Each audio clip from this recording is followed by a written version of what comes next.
안녕. Okay, let's go. I think most of us can agree when I say that Gangnam Style by Psy is probably one of the most iconic K-pop songs to date. And like many others, that was my personal introduction to K-pop. As well as that one song by Wonder Girls, I think it was called Nobody.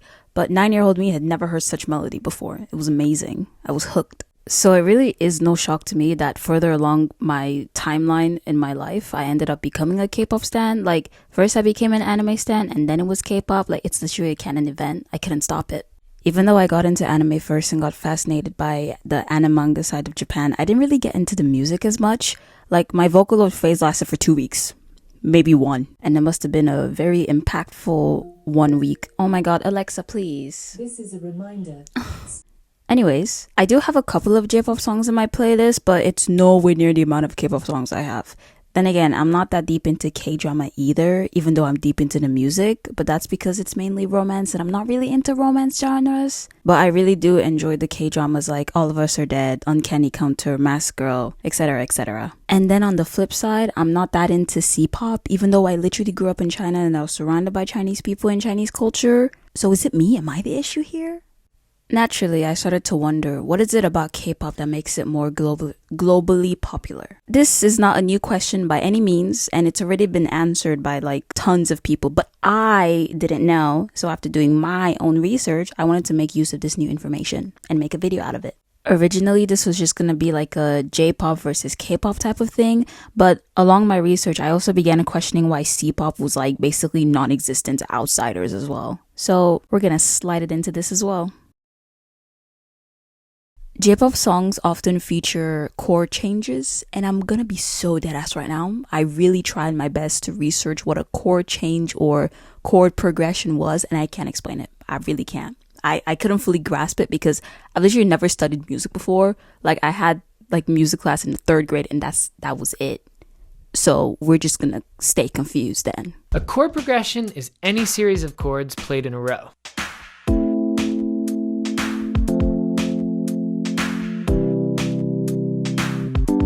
See, if that was it, I would totally get it. Just play those 3 little chords going up and down. But no, at some point he plays 2 of the white ones and then one of the black ones at the top that's like 2 keys away. So what are we actually talking about here?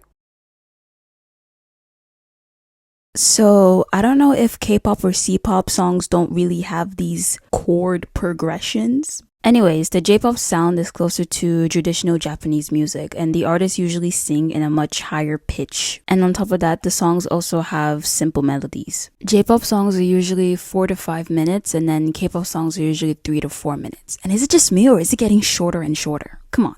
I couldn't find any articles or any research that talked about the average length for C-pop songs, but from what I've seen and the songs I listen to, it's more of a closer to 4-minute type of thing. As for the K-pop sound, there's a lot more Western influences, especially from Black artists and from Black culture. We can see it in the style, we can see it in how they incorporate rap into every single song, even though it's really not needed. Sorry, that's a personal ick I have. Like, not all the songs need a rap part, and I have so many off the top of my head. Y'all could have been fine without this. It really just ruined the song, if I'm being honest. I'm editing right now, and I feel like I need to clarify before moving on that there is nothing wrong with K-pop being influenced by Black K-pop culture. The problem comes when, or if they start making like a mockery out of it and using it as like a joke or like a punchline or something like that. It's fine to have influence from other places. It's cool as long as you do it respectfully. So please don't come at me saying some bullshit like, oh, always here to bitch about some shit. Relax.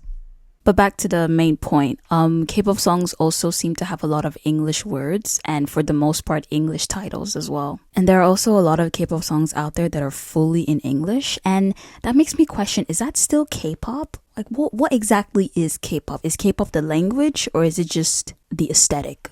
Okay, and then for C-pop, this is where it gets a little bit tricky for no other reason other than the fact that I could barely find any information about it. For example, initially I thought C-pop was closer to K-pop in terms of the sound because they also have these EDM, heavy beats, and rap in the music, but apparently that was a fucking lie because ballads and songs with more meaningful lyrics that tell a story are more popular, so I don't really know. Another thing I want to throw out there is that out of the three, C-pop seems to be the least popular. And apparently there is rumors and a stereotype that C-pop or Chinese songs are bad, which again is a fucking lie. But that's a different topic. That's not the point I'm trying to make here. The point is, basically, neither Japanese or Korean are tonal languages, whereas Mandarin and Cantonese are tonal languages, so it might be less pleasant to the ears for people who aren't used to the language. And obviously, I'm very used to the language, so maybe that's why for me, it sounds really good. Whereas for people who aren't that exposed to the language, be it through their media consumption or in their daily life, it might not be as nice to hear because it's a lot sharper and not as soft and delicate as Japanese or Korean, you know? So I just wanted to mention that. Something all three of them have in common is groups. Of course, there are still soloists, but most of the time when it comes to these K-pop, C-pop, J-pop, etc., they really like having groups, boy groups, girl groups. Before becoming a K-pop idol, a person has to first audition to become a trainee, and the trainee process is extremely difficult and definitely not good for anyone's mental health and really needs to be reevaluated, please. The trainee period on average is like 2 to 4 years, but a lot of idols are trainees for longer. For example, Bangchan of Stray Kids was a trainee for 7 years, Jihyo of Twice was a trainee for 10 years, 10 goddamn years. Are you crazy? Was it also G-Dragon as well? He was a trainee for an unbelievably long amount of time. This man popped out the pussy, went straight to YG Entertainment. Anyways, after their vigorous training arc, if they succeed, they debut in a group and then they get put into roles such as leader, main vocal, lead dancer, the visual. Whereas for C-pop and J-pop groups, they don't really seem to have these categories, at least not to the extent of K-pop, because every single group has these positions. And then you have a dance line, vocal line, rap line within the groups and whatever. But with J-pop and C-pop, you don't really have this. You know, there might be like 1 or 2 groups out there, whatever, that have these positions, but it's not a staple. K-pop also has this idea of concept. So when a group debuts, they'll have a concept to help determine their style, their music or sound, and their overall aesthetic. For example, Twice has a cute concept, Blackpink has their girl crush concept, BTS has their hip-hop concept from when they first debuted, and then IVE with their royal and elegant concept, and so much more. But in J-pop, they usually just do as they please. They don't have a concept that they, not strictly, but they don't have a concept that they strictly follow. And the girl groups, they usually have this fantasy or kawaii styling, and then the boy groups have a more like fresh look to them, And then again with C-pop, it's a bit more interesting because there's not that much research to go off of, because I believe C-pop is still quite new. It doesn't have as much of a history. From what I've seen, it seems like they've taken a lot of inspo from both K-pop and from J-pop. There is a C-pop group called SNH48, which is really similar to the J-pop group AKB47. And then other C-pop groups also have the positions just like in K-pop, like the main vocal, main rapper, etc. And then they also do the whole concept thing, because there was this one C-pop group where you look at them and you think it's just a bunch of twinks, little pretty boys, but it's actually just a bunch of women, just a bunch of tomboys. So that's their whole concept. I also wanted to learn if C-pop and J-pop idols are under the same extreme pressure to fit into the beauty standard like K-pop idols are. Like, obviously they are, and they do need to pay attention to their looks as well, because, that's the entertainment industry everywhere. But with K-pop, it's so intense, and I wonder if it has that same level of intensity and extremality to it, Like, will they force a K-pop idol to lose 7 kg in 1 week in order to debut, and as a result, she ends up only eating ice cubes? Does that happen? Probably. I really, like, my gut tells me, yeah, it probably does, because the entertainment industry is crazy. Unfortunately, I wasn't really able to find any articles or any videos that were talking about it, so I don't actually have any substantial proof that happens. I'm just talking out of my ass, so take what I say with a grain of salt. But we do know that for K-pop, it gets crazy. So if there's anyone out there who's deep into C-pop and deep into J-pop, please let me know, because I'm genuinely really curious about it. But alas, in the end, it all comes down to marketing. The reason why whenever I try to search up in-depth information about C-pop or J-pop industry, it pulls up topics on K-pop instead, as if I was making a typo, is because of the marketing. K-pop was marketed towards the global audience, and by global, I mean West, because people only care about the West.